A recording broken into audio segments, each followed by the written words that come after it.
Hey, how's it going? It's Jack Osborne. You are listening to The Diary of a Madman with Dan and Josh.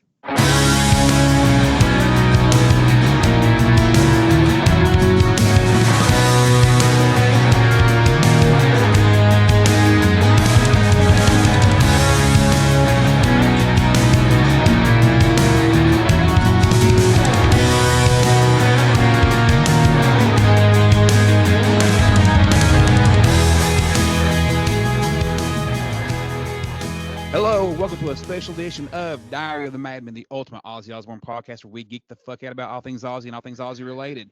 I am Josh Kramer. With us, as always, Mr. Dan Drago. How's it going, Dan? What is up? I'm so excited to be back. How you guys doing? Doing good, dude. And also with us is our man, Mr. Ryan Beavers. How's it going, Ryan? Oh, fantastic. Excited to be here. It's been a long, long time. It's been a This is a minute. Ryan's special in chill mode episode. over here. Yeah, Yeah, exactly. This is the first time Ryan has been on camera with us, which Oh is very my exciting. God. He looks so amazing though. Look at this. I love the chill. actually, He's it kind of cracked my screen. I don't know. I guess, whatever. black and white, looking awesome. I love it. Thanks for joining us, Ryan. It's always the best when you're on. Yeah, no problem. Appreciate it. So, Dan, tell us why we're here tonight on this So we are special occasion. here. Today is the world premiere of Ozzy's new single on Billy Morrison's album, and the song is called Crack Cocaine. And we just listened to it, and we are giving you live reactions right now from the only place you're going to get it, Diary of the Madman website. Absolutely. A song we've been waiting for a long time. You know, all of you diehard Aussie fans who were what we really pitched this show to, we've heard about this track since around 2017 or so, 16 or 17. So it's great to have it finally come to fruition. We finally get to hear it. And I'm going to pat myself on the back a little and glow. I suggested to Billy Morrison on his Instagram years ago that he should release it on his solo record. And sure enough, here we sit a few years later and it's finally fucking happening, right? Don't pat yourself on the back. Take fucking full credit for it. You even brought it up when we were in front of Billy Morrison. Absolutely. Do you remember? Yeah. And he Yeah. was like, talk to Sharon about Talk that. to And I was like, you Sharon. talk Yeah. to Sharon about that. Like, you're the one that knows her. And then it ends up Sharon's the fucking one that told him to do it. So it I kind of know. all played out perfectly, right? So to your point, this actually was originally announced in 2017. I found the article today and sent it to you guys. Ozzy had seven songs recorded for his next record before he met Andrew Watt, and two of them were Crack Cocaine and Mr. Armageddon, written with Billy Morrison and Steve Stevens. So the question is, and we'll get to it, is what are the other five songs? I have no idea what they are. And when will we hear Mr. Armageddon? Will it be on Billy's next record? You know, maybe. And Fingers crossed. yeah, and who would have been those other? I don't know those other five songs. I were they Zach demos? I mean, it would make sense. It would. Zach was back in that era, right? He was coming Right. back to the band. So, I mean, it makes total sense. And oddly, you know, we'll get more into Crack Cocaine in a second, but it sounds like Zach. It's Steve Stevens, but does it not sound like Zach? I was gonna say exactly that. Yeah. It sounds Ozzy era, No More Tears into Osmosis. Hmm. That's what I hear. Absolutely. Yeah. Absolutely. Yeah. So that was my first initial thought. Because, you know, Ozzy had mentioned early on about crack. He had mentioned Crack Cocaine and Mr. Armageddon and how proud he was of those two songs that were going to be for his next album. So, but he had said, like Dan mentioned on the show before, that it was going to be kind of a bluesy track. And it does have a blues element. I wouldn't call it bluesy at all, but I don't hear it at there's all. you know, I think there's a bit of a blues vibe in there. It could be the intro and maybe the swing of the drums a little bit. But man, it's finally here. Gosh, these songs that you wait years and years for, they're just so gratifying once you finally hear it and you go, oh, that's it, finally. Yeah, for sure. So why don't we kick us off? Josh, why don't you talk a little bit about the background of the song and who wrote it and how we got here? Yeah. So apparently, according to Billy Morrison, I've been listening to a couple of interviews with him lately. Hopefully, knock on wood, hopefully we can have him on our show soon. It's been kicked around, so we'll see. But you know, he said he and Steve Stevens had the idea that they wanted to write the perfect Ozzy song, right? Him and Steve was together discussing Ozzy, and they wrote this riff and fell in love with it. And they called Ozzy and had him come down to Steve Stevens' house. And Steve said, or the Billy said that Steve and him played it for Ozzy. Ozzy loved it immediately started writing lyrics and melodies right then and there on the spot. You know, one thing that we definitely want to discuss in this show, as Dan brings up to us so eloquently often, Ozzy wrote the lyrics to this song. Yep. And Billy's acknowledged that twice already. These are Ozzy's lyrics. He does write lyrics sometimes. He don't write them all, but he does write Right. lyrics also. Yeah. But there's and Ozzy instantly, and they said he had his head down, writing. I put you down, I pick you up again like crack cocaine, and that was from there. It just took off. So it's very cool backstory.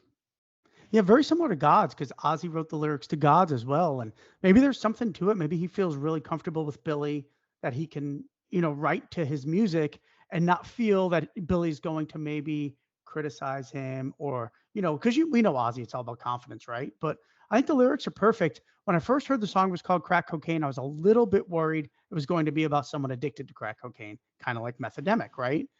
But Yep. I love the analogy, man. And what the song is about is being addicted to someone you're in love with, like you are with crack cocaine. Like Josh said, I put you down, but I pick you back up again. What a great analogy. I love the lyrics. What do you think, Ryan? Oh yeah, you know, it's been 30 years of this, and I try to uh, come, I'm to the realization that I'm an obsessive, right? But I also, in that, I try to not be hyperbolic. But every single time, it doesn't matter like who's producing, who's writing, the riff, with how the mix sounds. As soon as Ozzy comes in, it's an Ozzy song. By that I mean the melody. One time, one listen, every single time, it's stuck in my head. It's literally, it's like digging into your ear and like finding that itch and just like, oh my god, and it just stays there. And it's one listen, and it's there for the rest of the night, the rest of the week. It's wild. Yeah. And that's what they've been talking about recently. Billy mentioned it, and Zach Wilde's mentioned it recently in interviews. Ozzy goes by his first take on those melodies almost every time. It's just so natural and easy for him to come up with these, and he very rarely varies from the initial thing. And Billy mentioned that also in a podcast I watched recently, where he said Ozzy come in. He said Billy Idol does this also. It's what professionals they are, that they're literally in their 30 minutes and they're kind of done because they know what they want to do. Yeah. They don't really toy around or fuck around. They know what they want to do. Yeah, it's pretty outstanding because just listened to that Zach interview, and I think Zach said in all the songs he co-wrote with Ozzy, there's only one time where Ozzy came back and said, "I can do better." Every other time, it was his first initial idea and melody. And Yeah. Ryan is spot on. I know we argue about this all the time, and I feel like it's getting worse and worse about the disrespect to Ozzy online. It's kind of driving me crazy. But Ozzy's melodies are what make these songs incredible. And Ryan said it so eloquently. It doesn't matter who he's writing with. He could write with Zach. He could write with, Andrew Watt. He could write with Billy Morrison, Randy Rhoads, Jakey Lee. They're Ozzy songs once he starts singing on it. And that's just the bottom line. Yeah. No one Yeah. sounds like him, and no one Nope. ever will. And those melodies, I mean, he could have been the fifth Beatle with those melodies, Yeah, man. It's for just, it's sure. amazing. And that's 100% where he gets it. You know what I mean? Just that's it. And that's just who he is. And that's what makes him so great. So that said, Dan, tell me what, after one initial listen of Crack Cocaine, what were your initial standout moments and thoughts about it? So for me, right out of the gate, it reminds me of Ozzy era No More Tears into Osmosis, that mid 90s, early 90s vibe. It's definitely a detuned guitar, like maybe drop C sharp, probably like No More Tears. And it's got that heavy ass crunchy riff. Hats off to Steve and Billy, because that riff is incredible. Great vocal melody by Ozzy right out of the gate. But the first thing that sticks out to me is that chorus. I think that chorus is one of the best Ozzy choruses in a long time. It is an earworm and is not leaving my head. It's just like Ryan said, it's just once it's there, it won't leave. And I fucking love the chorus. And we were talking about it because we heard a snippet of the song a while ago, and I'm like, oh, I hope this is the chorus because it's my favorite part of the song. And thank God it is. I thought the bridge is okay. The Crack Cocaine repeat is just okay, but it's good. It's not a classic Ozzy bridge, but it's definitely strong. But that guitar solo is awesome. Very reminiscent of the song No More Tears, especially the way he comes out of it. I mean, it's Zach Wilde to the T, but overall, so different from Gods. And again, it really shows the power of Ozzy that he can write a song like Gods with Billy that is an incredible ballad that we all know Josh Crumb creams his pants over and loves it to pieces. Still. It's a great song and one of Ozzy's Mhm. best. And then he writes a song that's completely different. That I think this is an incredible headbanger, kind of in the vein of maybe Gets Me Through No More Tears, that vibe, but it's awesome. What about you guys? Yeah, upon like the first listen, that first time hearing that riff, for me, it, obviously I'm not the guitar guy or anything like that by any stretch, but I was reminded more of Down to Earth, like Black Rain, as far as that initial riff. It sounded like something that would come from Zach at that time. Kind of simple, but heavy as hell, and again, just memorable. But yeah, you nailed it with the solo. Like that can't be a coincidence. Like he had to have been going for like, all right, like just that little ending piece, the last like 7 or 8 seconds of it. Like it just sounds like that same kind of crescendo with No More Tears. It's awesome. I agree about the bridge. Definitely not despite the incredible melody on the rest of the song, not one of his better bridges. A little short, and we kind of discussed it, I think, or you said Billy said that, correct? That the song was initially longer. It feels like it was a radio edit of some sort, whether that's the solo. I feel like it could have used maybe another short verse, but I love it. I mean, I really do. My only gripe, maybe a little heavy on the effects on Ozzy's voice, probably unnecessarily, but it is what it is, and he just, whatever effect you put on it, that melody still gets stuck in your head. Yeah. Well, I'm gonna be the one that disagrees. I think the bridge is fucking rocking. Like I love the bridge probably more than the chorus, honestly. Wow. I really do. I No love the bridge. way. I Yeah, couldn't even sing the bridge to you right now. to me the bridge is the earworm. That's the part that gets stuck in my head like crazy. So like we totally disagree on that, and it may change with time, but I love that bridge, man. But I'm with you guys on everything you said. You is dry. That part is so good. It's so dude. good. Oh my god. Oh, I love for some reason I love the line when it says, "And now I'm running out of cash again." I just love that. I don't know. I love it. I'm way down with the bridge. I disagree with you guys on that, but I agree on everything else. The No More Tears to the solo. They definitely went for a classic Zach Wild era Ozzy track, no question. And Steve Stevens, we don't need to press how great he is. I mean, the world, if you know anything about guitar, you know this guy is a complete monster. I don't know that he set out to imitate Zach, but they definitely said, let's write this kind of Ozzy song again. This is what the world needs and mind you, this is before, like we said earlier, before, Ordinary Man and Patient Number 9, when Scream had been the latest Ozzy record. And they're like, hey, he needs to get back to a No More Tears sound. And that's clearly what they were trying to do, right? So what we know about the track also that, it's not been released officially yet as we're recording this. We do know, as we said, Ozzy, Steve Stevens, and Billy Morrison on guitar, Tommy Clufetus on drums. Ozzy's longtime drummer finally gets a recording credit with Ozzy. So awesome to see him on there. I want to get your all's thoughts. I have strong opinions about his drumming on this song. What did you think about it, Ryan? Fantastic. And I was really excited to hear that it was Tommy, because Ozzy clearly has an affection for him. And what I don't understand is how he hasn't in any way ended up on Ordinary Man or Patient Number 9. Like that's wild. Well, because Chad Smith's the greatest drummer on earth. Yeah, he's best friends with Andrew Watt. Yeah, so, 100% that makes sense. It just, you already kind of have this revolving cast of everything, anyways. It's weird that he's not on like a track or two. Mm-hmm. But yeah, I'm he's a much more he's not a flashy drummer by any means. He doesn't have that like jazz swing, which a lot of people always bitched about with, him doing the Sabbath stuff. But he's right on the nose. He's a powerful hitter, and I think he did great on this song. So yeah, I think he's outstanding. One of the bright spots for sure. He's got some incredible fills in there. He's got a great feel. He plays for the song. But there is one spot, I think it's the guitar solo, where he's just going bonkers, man, and it is absolutely 100% incredible. Yeah, I was 100% going to mention it's coming right out of the solo when the No More Tears built. He's doing his own fucking feel. I mean, he's amazing. Dude, that motherfucker's tom work is as good as anybody in the business.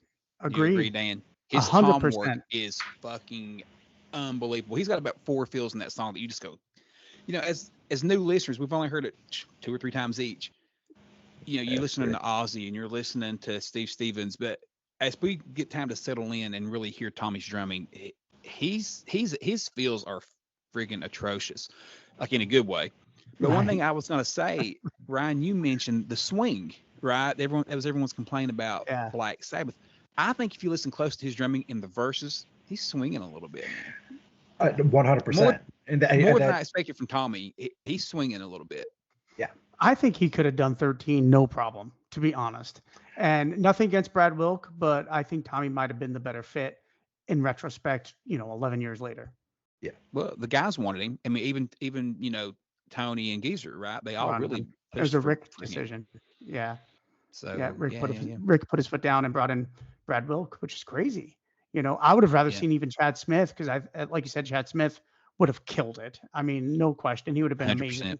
But Tommy would have been awesome. I don't understand why he didn't get a chance to do that. Well, he was their drummer, right? I mean, he had been touring with them before, touring after. And, of course, we know that, Chad did want the gig. He had mentioned recently in interviews being upset that he didn't get to play on that gig.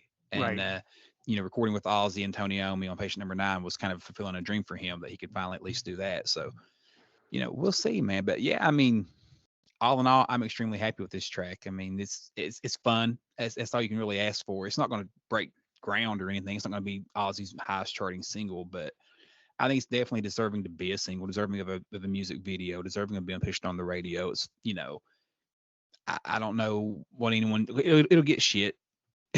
Let's just we're used to it, right? It'll get shit. I wonder who's playing bass on it. I don't know. Billy. I was thinking that too. Do we know who played on Gods? Is Billy maybe playing bass? Or is it who? Billy doing bass? That's why I said it may be Billy. It could be. Because he did, like, he was a touring bassist for like the cult and stuff in the early 2000s. Like he's it would make the most sense. Where Steve can handle all those guitars. He's a guitar monster. Maybe Billy switches to bass on it. That would make the most sense. Good call. Yeah. So I think so. We all know that Billy came out today and said the song was longer and they edited it down. So I think the solo got shorter personally, and I also 100%. I think they came back with a verse after the solo that got axed. Those are the two things I got cut. Mm-hmm. What do you guys think? Well, we're for me, 50 minutes here in Illinois from the single officially dropping. So part of me wonders if what they played on XM was the single edit. I don't think so. Because I doubt it, but because Ozzy talked about, Ozzy said you shortened the song, so he wouldn't have. I think he would have said. Also watched the video. They were watching the video when they listened to it. So interesting. It probably is the version, but the part of me that just there was never that time with God that's... Is Dead when Sirius XM was playing a different version without Tony's guitar solo. Remember that? So weird. And then when it actually dropped in the guitar solo, I was like, oh, there is a guitar solo. Yeah. So you never know. Maybe let's hope. Possible. So which then again, Billy didn't ever correct him either, because Billy goes, no, he did not. I was like, well, there's always deluxe editions or later on or something. Billy's like, yeah, you never know. So I don't. But like Dan said to us before we got on call, it's going to be a single, and they probably wanted to shorten it down to where radio would want to really play it. Yeah, I mean that solo is screaming for another like 20 seconds. Yeah, for sure. It's so good. 8 more bars. Steve Stevens killed it. There's even a little part that reminds me of Jake. Actually. Yes, 100%. Yeah. When we first heard the snippet, and for those of you who didn't catch it, you could snip 90 seconds on iTunes here in America. I don't know if they had it overseas or not, but then thank you to the listener, Matt McCain, who brought that to our attention, by the way, that it was on there. You could hear the guitar solo, and my first initial thought to you guys, I said, it's Bark at the Moon feeling, the solo. Right. Definitely. Not the album Bark at the Moon. Yeah, right. Like for sure. So do we think this is Ozzy's vocals recorded in 2017 or re-recorded today? I know I have my feelings. I'm smiling because I was going to get to that next. Okay. So that's great. We're always always. Personally, I think it's the 2017 vocal. Ryan, I do too. I don't imagine them redoing it for any particular reason. I would assume it was, they caught him in the studio and did any of their mixing and stuff after the fact. And no, he did say he re-recorded some guitars on some of the record. Billy did. Okay. And I don't know about this. I doubt that song because it's all Stevie. And there's just no way he's going to, I think he was just talking about the album itself, not so much the single. I think we're all in agreement. 2017. Yeah, unless they had Ozzy come in and cut some more backing vocals or something like that. Like I don't know if it really has any backing vocals, so probably not. Yeah, I think it's all 2017.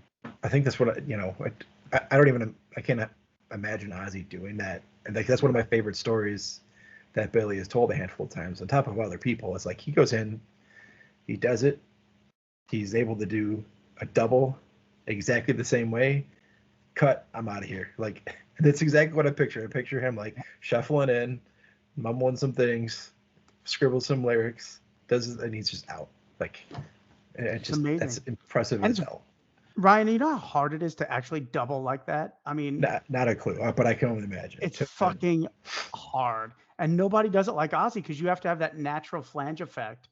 And Ozzy he's always done it so perfectly. To still do it now, when now it's just record a line and then just copy and paste. He still does it the old school way. That's so fucking cool. And it's like Randy Rhoads. The old Randy Rhoads would do 3 takes, of his guitar. And like he said, they have to be so perfectly takes, triple tracked. And they're so perfectly on, but so perfectly slightly off. That it's really hard to do, and it's amazing that Ozzy can just. And I love that Billy. And he's not as famous as like Geezer Butler and these other people, but I love that Billy's always very clear that Ozzy writes these lyrics. And I just, that's something we harp a lot on the show about. You got people out there, mainstream media, who know better, but refuse to give credit that he writes any lyrics ever. And it drives us fucking nuts. It drives the three of us nuts because these are people that know he at least wrote some of them. You know what I mean? But they're trying to tickle the nuts of some of their friends and shit. And I get it.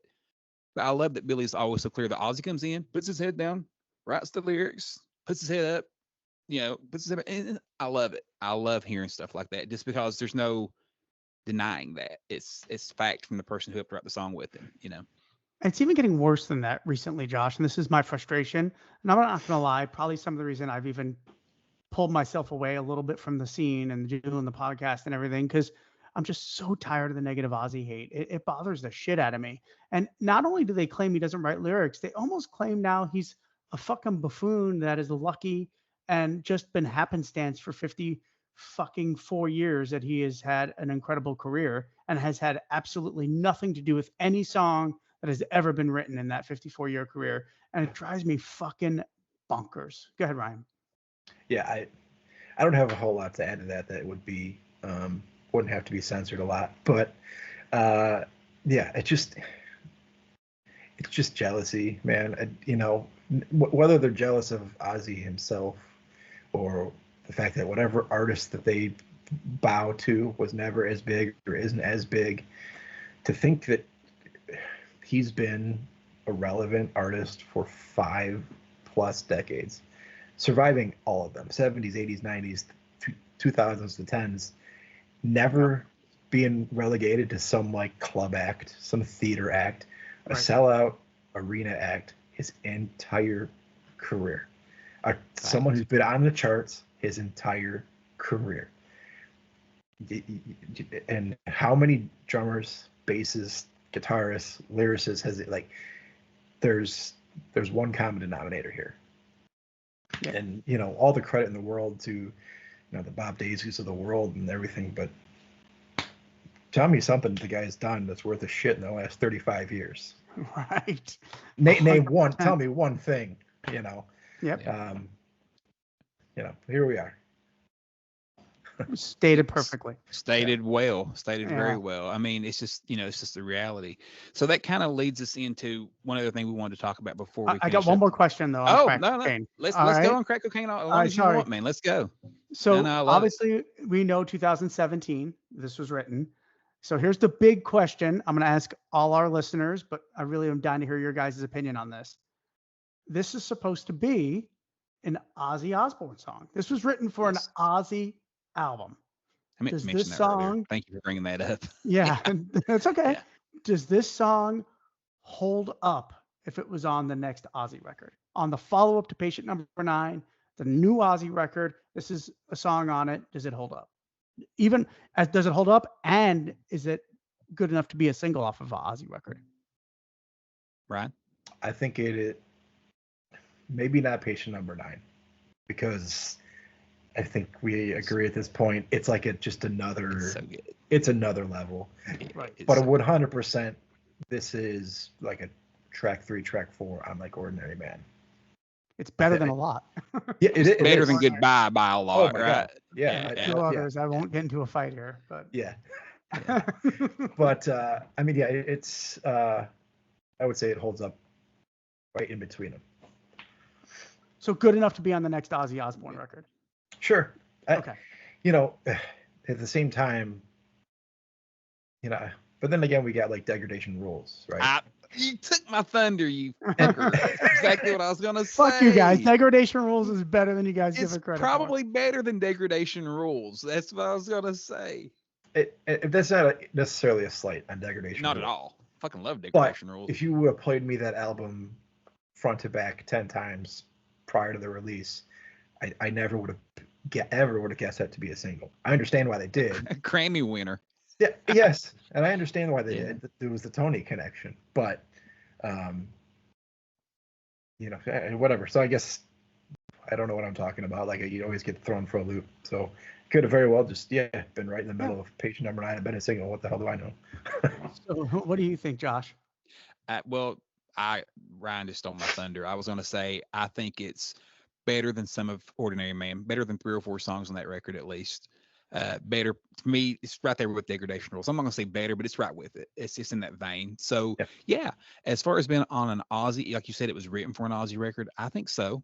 I think had that came out before Ordinary Man, people would have said, yeah, it's a very classic sounding Ozzy song. I think it's truly what Billy and Steve had in mind. It's got a classic, like we said early on, No More Tears to Osmosis era vibe. It's got that early 90s Ozzy sound that I think a lot of fans were kind of, yearning for at that point in time. So yeah, I think so. Absolutely. Yeah. And I think it's on par with Evil Shuffle too. I mean, easily. Yeah. Yeah. So it kind of begs the question for me anyways, is what was Ozzy's intention in 2017? Was there a plan at some point to do a patient number 9 style with like multiple guitarists and or was it just, or were they just hanging out and they wrote a couple songs? I don't know. I think they were hanging out and wrote a couple songs. 100%. Yeah. And the other 5 were, like we said earlier, I can't remember if it was on air or not, but probably written with Zach. But there was that one. I want to bring this up too. I'm glad we're kind of leading into this. Do you remember that weird announcement Sharon made like a decade ago where she said, we're writing this new Ozzy record and we're so excited and it's going to be special and different and fans are going to love it and there's going to be so many guests on it, and we were thinking like a blues record. Remember that? So Definitely. That was before this, I feel like. It was definitely. But it was right after Damaged Soul came out on 13. Remember, because they loved Damaged Soul so much that Sharon came out and said, I think Ozzy should do his own blues record. So I was right about 2014. And then they announced the special record like it was happening, but then nothing ever happened. The next time we have Jack on, that's something we need to discuss with him. He might could answer that for us. Yeah, actually. That's a great question. Absolutely. Mm-hmm. But yeah, go ahead. No, it just makes me wonder, like if that was some kind of, well, no, Geezer also said that about there was plans of doing a blues album after 13 with Black Sabbath too. With Sabbath. Awesome. Yeah. So, who knows? This is just what like shit that kind of falls into like the 90s category where like this is the shit only we know about. There's just like so much. There's just dozens of songs like just thrown about the country, like tucked under a mattress or whatever, like that just nothing ever happened with them. It's crazy. Stuff we're supposed to not know about. Exactly. Yeah. But Ozzy had said, and it irked our crawls so bad because we yearn for new music all the time. Like, and when they announced the No More Tours 2 tour, Ozzy said in that interview, I want to do a new album bad. And we're like, fucking let him do an album. Like, that's what we want to. And this was said album, right? Like Crack Cocaine, Mr. Armageddon, these other 5 songs, and whatever would have, been added to it. So here's a piece of what it would have been like. And of course, Andrew Watt came in and swept him away and has done 2 fantabulous records that were extremely, still to this day, over the moon about. Patient number 9 is like, it's unbelievable. Diary, Blizzard, Bark at the Moon, No More Tears, Patient number 9. It's like right there, man. It just is. Yeah, it's a great. And I think that's what led to a lot of the cred of, the attention Ozzy's getting this past few months over some certain accolades that have been thrown at him recently. So why don't we bring that up? So as we all know, Ozzy was finally nominated after years of us bitching online about how there is no talk about Ozzy being nominated for the Rock and Roll Hall of Fame as a solo artist. And we are just over the moon that he is finally nominated. I know we probably care as diehard fans more than he does, but you guys got to get out there and vote. Ozzy is now in second place. Dave Matthews came out of nowhere and is beating him by what, 15, 20,000 votes already. He was down like 20,000. Now he's up 15,000. Yeah. So we need the power, and it doesn't mean much. Listen, here's the bottom line. We talk about it. The fan vote doesn't get him in. The fan vote is one vote out of 1,000 is really all it is. But at the end of the day, we know Ozzy. What is Ozzy going to care about more than anything? Winning that fucking fan vote, because he's always been about us and you guys. And let's not forget that. So let's get out there, vote. But what do you guys feel? He's finally being acknowledged. A, why do you think it happened now? And B, are we going to get him in? Ryan, why don't you go first? Well, I had read a couple things in some Reddit forums that there were complaints over that last handful of years that there weren't more of like the classic bands in the nomination categories. Absolutely. Yeah, I mean, we can go on for another hour about who hasn't even been nominated that deserves it, but I think that plays a part in it. I do think that his like quote unquote street cred has shifted entirely throughout like the industry in general. I mean, we still deal with whatever we deal with as far as like the random clones online, but I think he's looked at very differently. Whether it's that by the Osbournes, he's ever since then he's kind of like things have been kind of cleaned up since then. He's less of like this kind of demonic, whatever, or this demonic figure, whatever. It's I think that all plays a part in it. And I think like Sharon kind of having the image that she does these days is helpful in that. Not to say that she's by any means responsible for it entirely, but I think it her name being said in lighter tones than it was just 15 years ago probably helps. So what do you think, Josh? Well, wait, Ryan, does he get in? Oh my! I mean, it's the like 6 or 7 or whatever that are the top votes. They're the ones. I mean, I don't know how he would possibly miss. I must say there's a 99.9% chance. And if it's not the top 6 or 7. It's whatever the radio people vote. Not radio people. The people that are in the Rock and Roll Hall of Fame vote. So he could finish first and not even get in. It's strictly just what the people who are on the board vote is the clearest way I can say it. So he could not get in at all. If I think that's what Ryan's saying. I think you guys are crossing each other over. Dan's saying that the fan vote doesn't really matter, but you're referring to the vote of the voters, right, Ryan?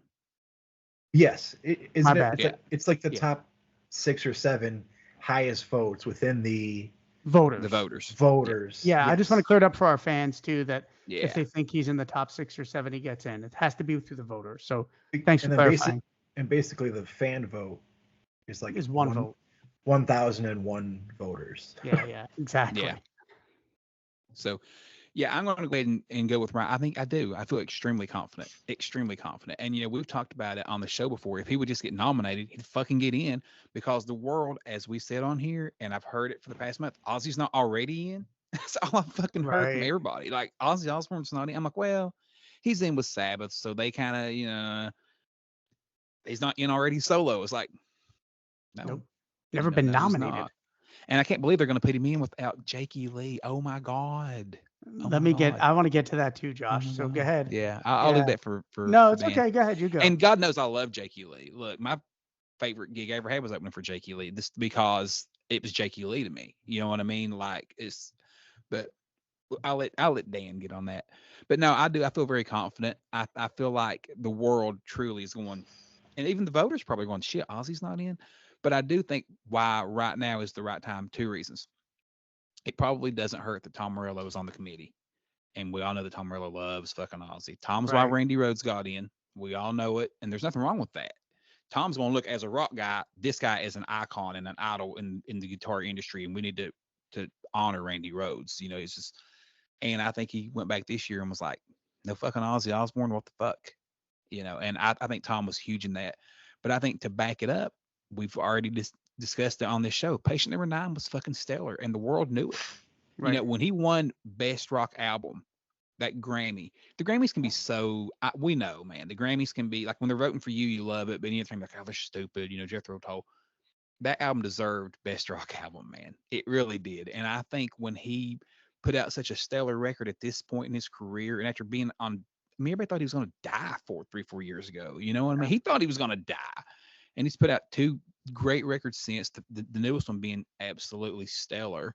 And I think it's caught the industry's, when Ryan mentioned that he thinks Ozzy's image to the industry's changed, shifted. I think that's why it's shifted, because they're going, man, this guy's still, like Ryan said, selling out stadium or, you know, arenas, and he's still putting out records that are great quality albums, despite who helps co-write them with him or who helps produce them. Yeah, I love it. So obviously, I think this is the right time. You guys said that perfectly. I'm a little bit more 50-50 if he gets in, just because I've seen some articles outside of the hard rock world where they're not just, you know, they're like, they give Ozzy like a 50-50 shot where other people are shoo-ins. But look, I mean, there's no reason he doesn't get in, right? So let me tackle the whole, well, if Ozzy gets in, Randy should get in, Bob should get in, Jake should get in. It's one of the things that drives me the most fucking crazy. And I'm not here to rip those guys. We all know they are a huge part of Ozzy's career. But motherfuckers, Randy Rhoads is already in the Hall of Fame and Ozzy is not. So shut the fuck up. Randy's already in. What the fuck are we talking about? That, you know, when Elvis got in, they didn't put Scotty Moore and Bill Black in there. You know, Scotty Moore eventually got in just like Randy did on his own, but he got in after Elvis. Randy got in before Ozzy got in. Just think about that. It's fucking absurd and it's crazy. And I'm not here to rip on Randy, but without Ozzy, there is no Randy. That's just a fact. And the fact that Bob isn't going to get in and Jake isn't going to get in, fuck, if any of them deserve it, it's Zach, in my opinion. And Zach's not going to get in. Name me one solo artist that has been in the Rock and Roll Hall of Fame where his musician has gotten in. You know, is fucking Prince's drummer in the Rock and Roll Hall of Fame? You know, is anybody in Michael Jackson's band in the Hall of Fame? No, Michael Jackson is in the Hall of Fame. It is Ozzy Osbourne, the solo artist. If you want to put Bob Daisley in, he needs to go in like Randy did under that special, I forget what that's called, you know, Musical Achievement Award or something like that. Musical Achievement. Yeah, which is the right place for them to go. But they don't get to go in with Ozzy. It's not a band, guys. I know, oh, it's a Blizzard of Oz band. That is not what's going in. It's Ozzy Osbourne solo. It is the solo man going in. Can't we just fucking celebrate that and leave it all to all the other shit aside instead of all the negativity? What do you guys think? Agree totally. I mean, you know, and you know, let's just be real. Eddie Trunk, I listen to him all the time, and he's real big on that bandwagon. And to be fair to Eddie, he has said on his show, it ain't Ozzy's fault. If they're just putting in Ozzy and not any of the band members, that's not on him. Or you know, he has said that. So I want to be clear. But he also says, how do you put in Ozzy without Jake Lee and without Bob Daisley? And he's like, I've talked to other people in the industry, and they said, well, you know, and they said exactly what Dan did. You have a lot of people in that don't write their own songs, Elvis and Sinatra. He's like, yeah, but you don't understand. Ozzy relies so heavily on this band. And I'm thinking, but Ozzy fucking does write some of it. He writes pretty much all the melodies. There might be one or two here and there he didn't write. Very few. Very, very, very, very few. He writes some of the lyrics. He writes parts of the lyrics on all the songs to some extent. He has the musical direction. He's, you know, Bark at the Moon is Bark at the Moon because Ozzy said, I'm going to write Bark at the Moon to that. 100%. Right. And not to mention, it takes a talent, and Sharon deserves a lot of this to recognize talent. He knows how to find guitar players. He knows how to find bass players who can write. You know, there's something to that also. You know, I mean. Yeah. It's just not a band. I'm sorry. It would be like if Black Sabbath got in and they didn't put in Bill Ward. That would be a travesty because Bill Ward is fucking part of Black Sabbath. This is not a band. You name me one solo artist, and don't say Bruce Springsteen and the E Street Band because that's a fucking band. It's a band. But you name me one artist that is in the Rock and Roll Hall of Fame that has a songwriter or a musician in. You can't. It doesn't work that way. What do you got, Ryan? I don't have much to add to that other than, you know, first off, it's not Ozzy's call or any other artist's call. It's, from my understanding, the Hall decides that. 100%. And then they are inconsistent, to be fair. I mean, there's times you scratch your head and you're like, like Rob Trujillo. Didn't Rob Trujillo get in with Metallica? He'd been in the band like 3 years or something. Yeah, but that's with a band. They're very consistent when it comes to solo artists. Again, a band, yeah. And that's the thing. You start digging into past members. Where do you start and where do you stop? Like where like are you going to base it on like how successful this album was over that? Like there's Phil Susan's getting in. Right. Yeah, right. Like are we doing Randy Castillo and you know where do you stop? So I mean, Randy Castillo was on like what? How many albums? You know exactly. And he wrote a lot. Yeah, 100%. He wrote a shit ton.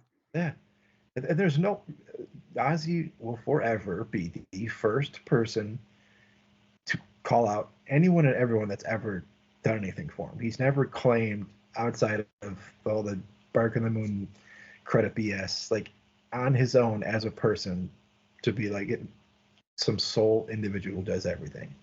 He has always been humble and realized and credited anyone he's ever worked with and praised them relentlessly. Yeah.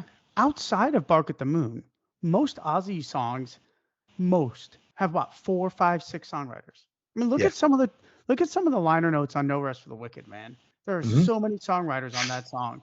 And why don't nobody talk about that instead of the one album where the guys took a payout to be ghostwriters instead of being on the record that they always point to? So, you know, it didn't happen on Ultimate Sin. It didn't happen on No Rest for the Wicked. Fuck, it didn't happen on Blizzard or Diary either. So you're right, Ryan. He is the first one to give credit to the people that are doing it. And people are going to scoff and roll their eyes that aren't Ozzy fans. But you're just looking at one fucking record. And we know the story on that. Yeah, 100%, man. And he's probably embarrassed by that himself at this point, that it does look that way. But like you said, they accepted a buyout at the time to be ghostwriters, and it's a decision that was made at the time. In retrospect, it was a bad decision, but it's a decision that was made. You know, one thing you said earlier, Dan, that I kind of want to jump on real quick before we finish up. You mentioned that Ozzy seems like he's comfortable writing with Billy. And, you know, I think there's a lot of truth to that. You know, Geezer is poetic as fuck. Anybody listening to the show knows Geezer he's something else. Best. And Ozzy probably is intimidated to show his lyrics in front of Geezer because Geezers are these big, you know. And he's a fucking genius on top of it. Geezer's a very smart guy. Exactly. So I'm sure Ozzy is intimidated. Whereas with Billy, it's like, oh, yeah, they're cheesy, but he don't really mind cheesy, you know? Right. Yeah. I agree. So could be. But that said, I mean, so we all agree. So you're 50-50, Dan, that Ozzy gets in. Yeah. Yeah. I think that I kind of don't want to get my heart broken. So, you know, I think come next month we're celebrating. I think he finally gets this achievement. And, you know, if you've watched the Osbournes podcast, you know, he's so humbled just by the nomination. Like it's almost like he's almost embarrassed. Podcast for him, you know, and he was kind of like embarrassed acting about it. Similar. He acts embarrassed when they mention the Hall of Fame in front of him. Like, I'm just honored to be nominated. He's such a humble person. I think that's what irks us so bad, is because he's revered as not being humble. But if you know the man at all, he's the most humble person on earth. Too humble sometimes. Yeah, and it was interesting because he like shut the conversation down. Like he didn't want to, and then Sharon like changed the topic. Like he definitely got humbled, embarrassed. It was, you know, about the podcast or about the Hall of Fame. The Hall of Fame. Oh, okay. Yeah. I thought he was similar at the podcast. He was kind of quiet about the podcast. He said, Sharon's like, oh, that's great. And Sharon started asking questions, but he was just kind of like, yeah. Yeah, I don't think he's just not that guy that likes that type of attention, like in the accolades and the awards. I think he appreciates all of them, but I think he gets embarrassed by it too, which is endearing, you know. So, well, last thing I want to say before we wrap up is Billy also said very clearly he wants to write a full record with Ozzy, and I hope that does happen someday, because right now he's batting 2 for 2. They're 2 for 2. Yeah. And Mr. Armageddon, I bet you, is just that title alone. I know these guys get mad at me, but I really want a Mr. Armageddon release because I'm just in love with that title. I just think it sounds way better. It's so Ozzy to me. Like, that could be an album title to me. But I think it'd be awesome for Billy and Ozzy to do a whole record together, right? it would be fun for Ozzy, I think, too. And Billy's kind of he's a punk guy, Right. but I mean, it could be fun for sure. I know when he has Ozzy on the show, they're talking about, the Ramones and shit and Sex Pistols. And I'm not sure how much Ozzy's really into all that, but I think he kind of plays it for Billy He does. sometimes. But yeah. yeah. As long as we're not Not getting, to love the Ramones, though. as long as we're not getting always an down. album full of It's a Raid, I'm good. Both of these songs he's written are way better than that. Oh, Way yeah. better. Yeah. No And- question, man. And I think if he brought Steve Stevens in to write it with him, I think we would have an incredible record, incredible guitar playing. Again, let's give props to Steve Stevens. He is one of 100%. the best guitar players of the last 40 years in the industry since the early 80s. And this guy just never gets his due. He's just incredible. That's what I was going to say. One of the most underrated. Ryan, you're not a guitar player. Dan and I are. Is Steve Stevens, like, in your world, is that a name you really go, oh man, that guy can fucking shred? Or is it not really? Like, as a guitar player, he's a guitar player's guitar player, and Dan knows what that means. Or Gary Moore was like that. You're just like, fuck that dude. Yeah. Jesus Christ. Right. Whereas my wife hears Gary Moore and she's like, another dude playing the blues. I don't. You know what I mean? Right. How's Steve kind of revered? He's not like a high on my list by any means, and it's not anything disrespectful. I do listen to Billy Idol. He's not in a regular rotation. I definitely appreciate his style. He is a badass, and I honestly watched some of his like guitar videos, like him just sitting down playing stuff, just because I think he's an interesting character. So, but now you love Motley Crue. He played on Vince's solo records. Yeah. Yeah, I've heard him, but that's not. I was listening to more John Corabi Motley Crue at that time. Yeah. Yeah, I wonder, because I know he's not a name like this. If you say the top 30 guitar player, he's not a name that ever comes up, but yet really he's good enough for that. Well, I'll tell you what's great about him is I think he plays for the song. There is no reason for him to shred like that on Billy Idol. Billy Idol's just not that type of band, and I love Billy Idol. I think he's got a great voice, great songs. Billy and Stevie have great connection, but there's no reason for him to shred like that. But there is no question on the Ozzy stuff, he is really shredding, and absolutely he's showing another side of his ability, and he's amazing. Yeah. I've never heard him and thought, hey, he sounds like Zakk Wylde before, but I have now. Yeah. And he plays on Gods too, and his solo on Gods is incredible. Yeah. Mm-hmm. So that would be a great record. Song. Yeah, exactly. Yeah. Gods, and the outro on Gods. He plays that outro. It's so good too. Yeah. Mm-hmm. An album with Ozzy, Billy, and Steve would be incredible. I think Steve is the missing link. He has to be involved. It would be very fun. Yeah, it would be very fun. Yeah. And a great throwback sound. Maybe not to the 80s, but maybe a throwback sound to that 90s, maybe down to earth vibe, but definitely at least riffs. That's always been my complaint about modern Ozzy, not enough riffs. Speaking of modern Ozzy, before we finish up, it's March the 20th. Are they in the studio? He said January, February, they're going to start working on the next record with what? I mean, we've not heard anything. Are they in? Are the 3 songs left open from Patient Number 9 going to be used on the next record, maybe? So, who knows? My kind of theory is they've clearly canned a bunch of episodes of the Osbournes. Yes, we know that for a fact. Actually. Like for other reasons, yes. But that much is obvious. So what they're opening up their schedules for, I'm not really, because Jack wasn't there for weeks and weeks and weeks. They still did the episodes. So me thinks Kelly missed a couple. I think Ozzy's in the studio, and I also think Tony's in the studio. Just my prediction. Yeah, that's the one guest, huh? I'm still on that train too. I think we get an Osbourne Iommi album. That's just my thought. Yeah, that would be amazing. I think so. I think No Escape From Now was so good and got received so well. But then on top of it, shut up, Dan. Degradation Rules, written by Andrew Watt on guitar, got a Grammy. So I think they went, you know what? Let's get Ozzy, Iommi, and Watt, and let's I don't know if Trujillo's there. He's on tour with Metallica right now, right? So it could be Duff's not busy right now, actually. Guns N' Roses is off tour right now. Could be Duff again.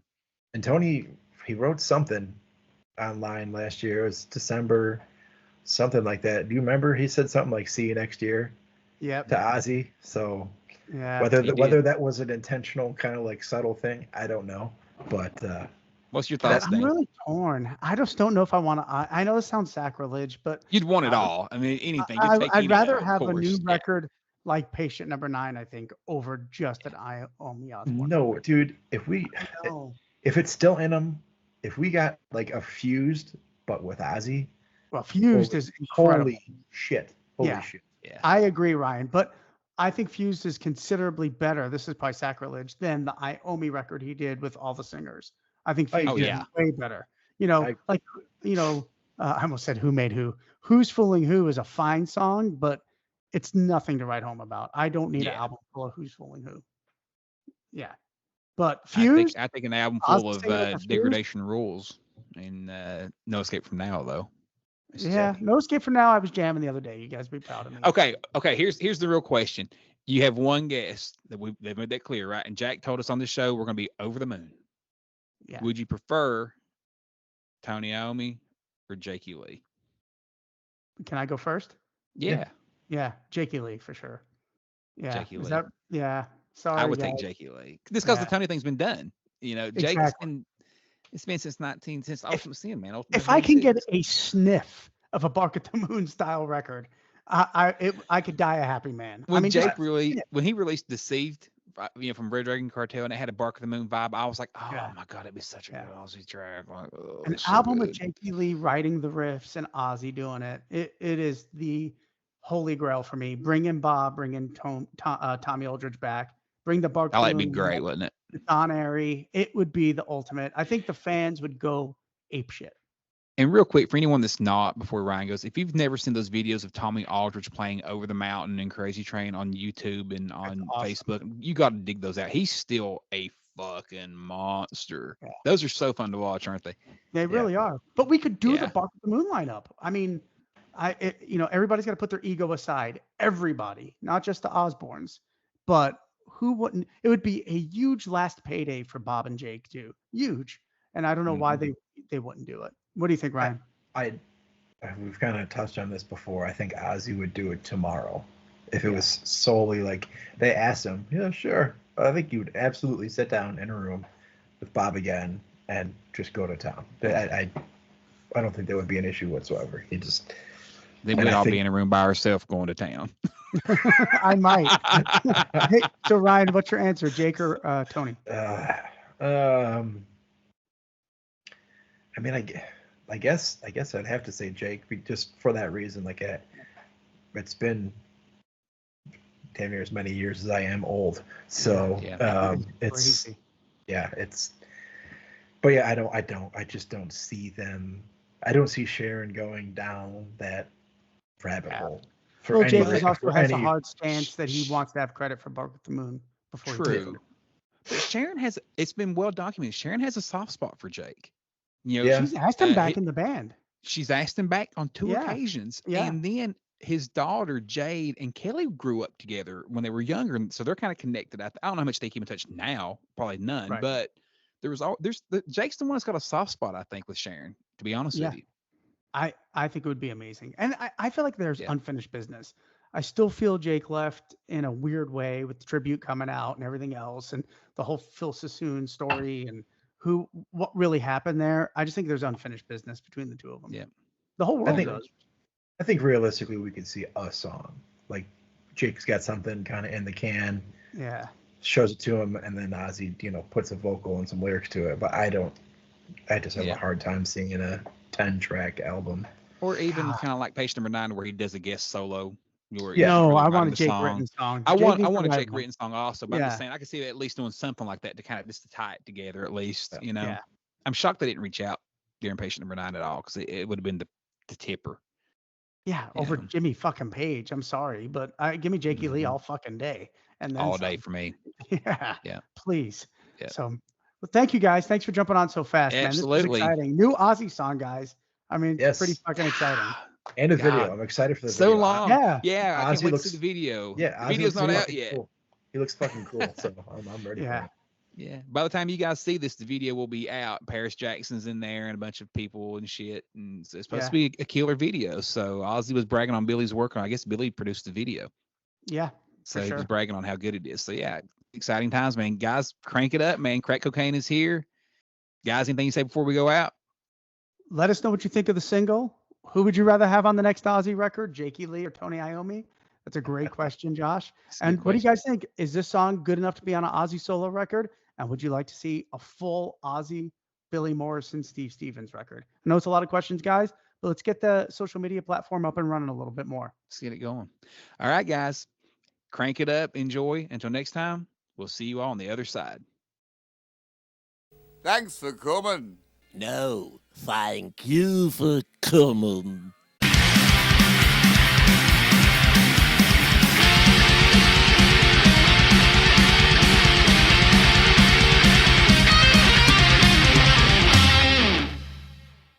What episode was it, dude, where I forgot to record? Remember we had to come back and re-record the whole. Yeah. That was fucking a nightmare. But But we almost nailed it word for word. Do you remember? I gotta say, for sure, we went back and re-recorded like word for word. Yeah, that was odd how much we recalled all that. And I gotta say too, my new computer, $300, best $300 ever spent. Like I fired this thing straight up. The only issue I had was my Microsoft had logged me out, and I had since changed the password, so I had to go back and find the password again. I was like, "Fuck!" I got logged out too, but luckily it was saved for sure. Remember before I was 45 minutes starting the computer up. Yeah, dude. It was nightmares, Ryan. Nightmares. Oh, I and Kelly Rhodes waiting on me. Yeah, that was misery.